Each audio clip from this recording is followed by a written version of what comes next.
आरणगाव येथे गावचे पोलीस पाटील संतोष लेंडे यांनी त्यांच्या ताब्यातील पिकअप वाहन त्यांची अल्पवयीन मुलगी हिला ताब्यात देऊन त्या मुलगीने एक टू व्हीलरला धडक दिल्यामुळे एका व्यक्तीस मृत्यू झाला, तसेच एक व्यक्ती जखमी झालेला आहे।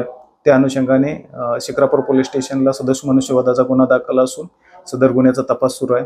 या गुन्ह्यातील आरोपीला दिनांक 3/6/2024 पर्यंत पोलीस कस्टडी रिमांड मिळालेले। गुन्ह्याचा पुढील तपास सुरू आहे।